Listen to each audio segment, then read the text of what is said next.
you've got to put it into specific steps, into specific parts, smaller parts that are more achievable and that you can move towards, that gives you a higher possibility of reaching the end goal. My example being playing in the NBA. So I can't say I'm going to go out to America now and somebody's going to scout me and I'm going and that's it. And by next season, I'm going to be there, because that's not realistic. It's not necessarily achievable. So maybe I can say I'm going to work out for 1 hour a day. Then I'm going to work out for 2 hours a day. Then I'm going to start working on my jump shot, and I'm going to start working on all the skills necessary that I need to get to that ideal outcome that I've set for myself in the future. So smaller goals have to be difficult enough for you to push yourself past the stage that you're at now. So I can't say I'm going to run for 10 minutes a day, and in a month's time, I'm going to say I'm going to run for 10 minutes a day, because we're not making progress. I can't say after running 10 minutes a day for a month that I'm going to now run for an hour a day. I can't do that, because the gap in between, you know, my first target and my second target is too great. I'm not going to be able to complete it.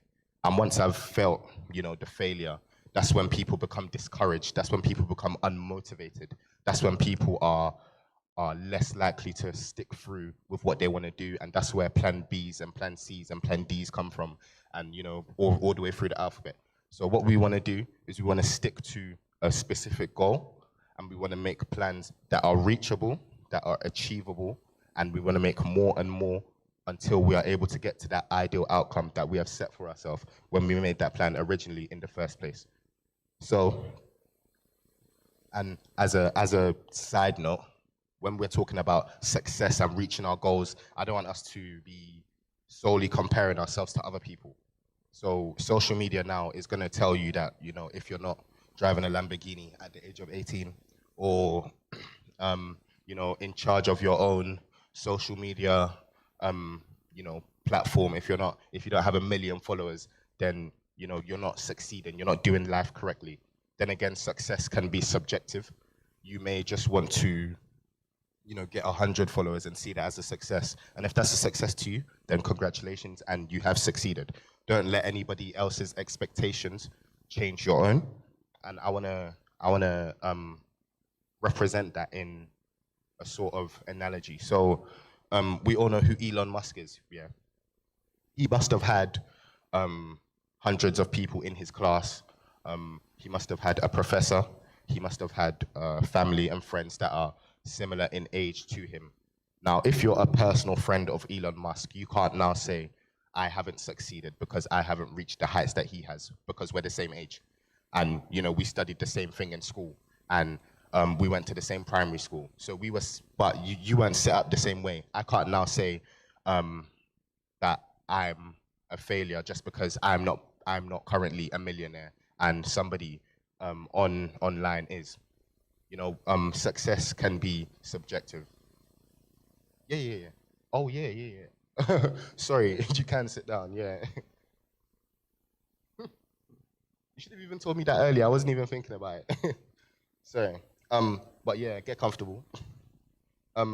So yeah, there are specific approaches, and the one that I'm going to tell you about today is improving in small increments every day.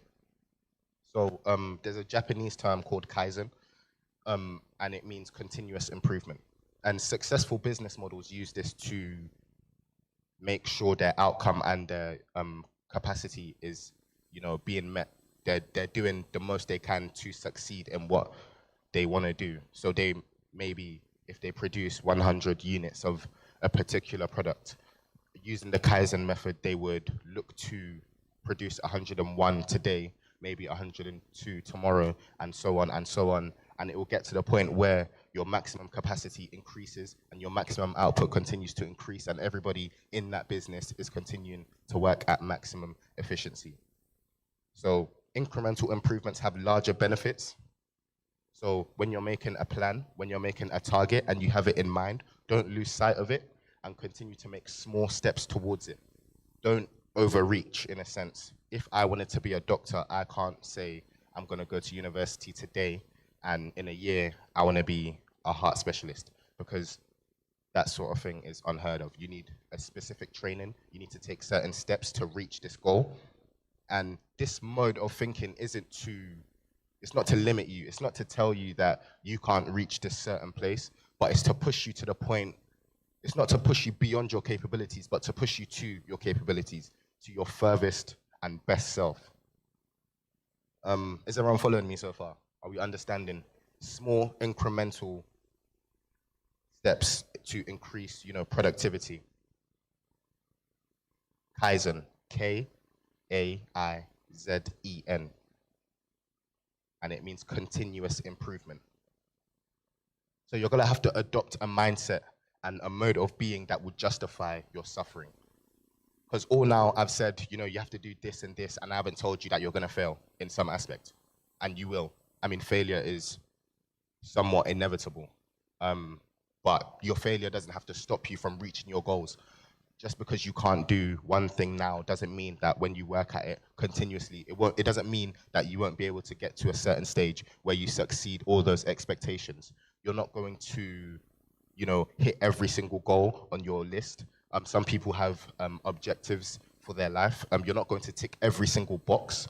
You may tick every single box, and more grace to you if you do. However, it's not a complete failure if you do not. You have to ask yourself the question, what makes this, going through this pain, worthwhile? So I know people that go to the gym, and after leg day, they're complaining 24/7, oh, I can't walk, I can't do this, I can't do that. And it makes you wonder why exactly they're putting themselves through this sort of pain, why they're sacrificing their ability to move quickly and efficiently because of a simple leg day. And they'll tell you, yeah, but next week my legs will be stronger, and next week or in the future my legs will be able to do this, I'll be able to push this amount of weight, I'll be able to do that. So they're looking at the long-term goal, and they're sacrificing, I guess, their mobility for the moment, for the time being, in order to reach a stage, in order to reach the target that they have for themselves in the future. And often people will make fuzzy goals. One thing I can testify to is when you make a fuzzy goal, you can fool yourself into thinking that you're succeeding when you're in a place of failure. So if I say I want to be better at basketball, I can tell myself that I'm getting better at basketball every day, but that's vague.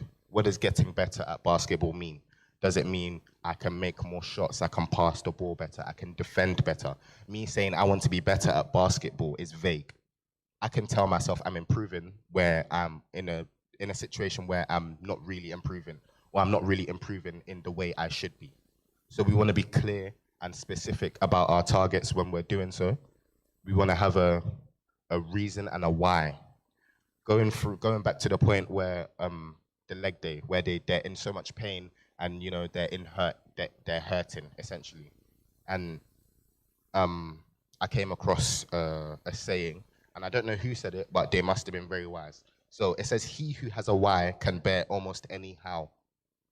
So if you have a reason, if you have a raison d'etre, a reason for being, a purpose, then you'll begin to climb all these obstacles, the hindrances. You'll be able to get through the pain. You'll be able to get through the hurt in order to reach your goals, yes. The quote is, he who has any why can bear almost any how. Do we understand what that means? Brilliant. Cool. So, and one thing I would say, making fuzzy goals is to keep you in your comfort zone. And we don't want to do that. We don't want to keep you in your comfort zone. We want to get you out. We want to get you pushing your boundaries. We want to get you doing greater things, greater exploits, going to further and further heights from strength to strength. But when your goals are fuzzy, you're limiting yourself. You're limiting your capabilities. Instead of me saying that I want to be better at something specifically, I could say I want to be, using the basketball example, instead of me saying I want to be better at shooting, dribbling, and passing, I could tell myself I want to be better at basketball. And I could lie to myself that way. And over the years, I could keep telling myself, yeah, I'm getting better at basketball. But that's vague. What does that really mean? If I told myself I want to be better at shooting, I could take 30 shots and only make 10, then the next day make 12, then make 13, and I can see the improvement. If I told myself I want to be better at basketball, I don't really need to work on anything. I just need to keep playing and tell myself that practice is improving myself. But that's not the case. Um, when we're in our comfort zone, we tend to, we tend to make things vague. When we're making our targets, a vague target is is to your own detriment essentially, because you're not focused on one thing. You're focused on an idea of something. Now, my example at the beginning of being in the NBA, that's a goal that I have for myself. But if I said I just wanted to be better at basketball, I'm losing sight of what it is that I'm supposed to be doing. And when you specify your goals and your targets, you're also specifying your failures, and it can be intimidating. If I say I want to get 90% on a science test, I'm specifying and I'm letting everybody know that if I do not get 90% or higher, that I've failed at my goal. I could say I want to do well on my science test. And if I get 40%, I mean, I could tell myself, yeah, I've done well. But if I tell myself I want to get 90% and I don't reach it, I've let everybody know that I've failed. But a word of encouragement that I want to give to you is to be bold when making your targets, when making your goals in life. Be bold and be courageous. Do not be afraid of failure. Do not be afraid of people telling you that you're not going to be good enough to make such a leap, such a progression. You need to rein all the fear in and reach for the stars. Think of something that you have a passion for. Think of something that you really want to do, because that at the end of the day, that's what we're making our goals for, to become an ideal version of ourselves in the future. So I want to swiftly talk about smart targets and what that actually means. So giving the example of I want to do well on my next exam, that's not a smart target. Doing well on my next exam could mean getting 50%, but it could also mean getting 40%. It could also mean getting 60%. Now, how do I know that I've achieved this specific target? I could tell myself I've achieved it and that's it. And that's easy for us to do. That's better. It's more comfortable for us. But we have to use smart targets when looking at our lives, when looking at our goals and our long-term targets and our long-term objectives. We want to be specific about our targets. We want to make sure they're measurable. We want to make sure they're actually achievable and realistic. We want to make sure they're relevant to us and our goals. And we want to make sure they're time-bound. When we're hitting all of these aspects of a target, we're answering the what, we're answering the why, the how, the when. And that's the crucial part of a target that people seem to miss out. When your target is vague, you fall short essentially, because you don't know exactly what you're aiming at. However, when your target is specific, you know exactly what you're aiming at. You have the goal, you have the means to achieve this goal because you've made it achievable. You have a plan in place and a plan of action to continually increase your productivity, to continually increase your efficiency when in regards to this goal. So I want to use the example of passing an exam. How do we make this a smart target? How do we make it specific? Passing a science exam. I want to pass a science exam. How do I make this goal specific? Go on. Cool. Set a specific percentage that you're aiming for. I want to get 90% or higher. Cool. The goal is now specific. The goal went from I want to do well in my science exam to I want to get 90% in my science exam. Now, in being specific, in doing so, you've now made it measurable as well. When you get your result back, you will know whether you've passed your target or you failed. You will know when you get 90% or you don't get 90%, whether you've done a good job or you need to work at it again, or maybe look at it from a new angle. So we've now made this target from vague to, we've now made it specific and we've made it measurable. Cool. When we're talking about achievable, we're talking about the how. We're talking about a breakdown, a plan of action. How do we make this achievable? We can tell ourselves, we're going to study for 30 minutes every day, or we're going to make flashcards and we're going to revise with our friends, or we're going to continually look up notes in the textbook. And this is your how. This makes it more achievable for you. 90% is a very good grade, and I'm used to getting 10%. I'm used to getting 5%. So how do I make sure that I can actually reach this goal that I'm talking about, and not, just be wallowing in my failure continuously? We got to have a plan of action. You got to break it down into smaller steps, as I was talking about before. Kaizen, continuous improvement, continually improving your knowledge of science, continually taking the steps in order to improve, in order to get better, in order to reach the 90% that you want in the future. So is it relevant to you?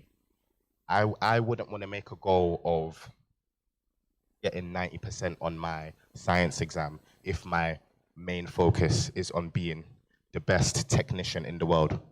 I wouldn't want to set and give all my time to a goal of being, the best in my science class when I have a passion for IT. Because then the target is not relevant to what you want to do in your life. The target is not relevant to your life goals that you have for yourself. You want to be Apple's #1 engineer, but your goals right now are predicated around getting, a pass in PE. You need to make sure the goals that you have for yourself now set you up for the future that you want to have for yourself, the ideal that you want for yourself in the future. So you could ask yourself questions such as, does this goal align with my long-term objectives? Does this keep me on track for my goals in the future? Does it keep me on track for my goals at, when I'm 20, when I'm 30, when I'm 40? Will focusing on this goal pull me away from other important and more important goals that I should be focusing on currently? That's how we tackle the relevancy issue. Why are you doing this? Why do you want to get the 90%? Because I want to go to a good university, and then from the good university, I want to get a good job. From the good job, I want to get good pay. From that, start a family, get my own house, or from the 90% in the science test. Is everyone clear with that? And lastly, you want it to be time-bound. So if I said I wanted to do 100 push-ups in a day, and I told myself, yeah, I'm going to start, and I can only do 40. And I try the next day, and I can only do 41. And then I go back to 40. And then in a week, I can do 45. And in 2 weeks, I can do, 47. I haven't made it time-bound. I've just said I want to do 100 push-ups.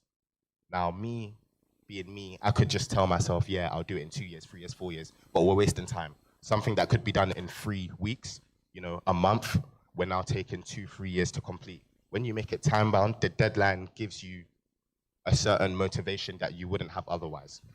When it's time-bound, you tell yourself you only have 3 weeks to reach this goal, and you work accordingly. You work to your optimum capacity in order to reach this goal in the time set. So, and one bonus tip that I will have for you before I hand over the mic is to write your goals down.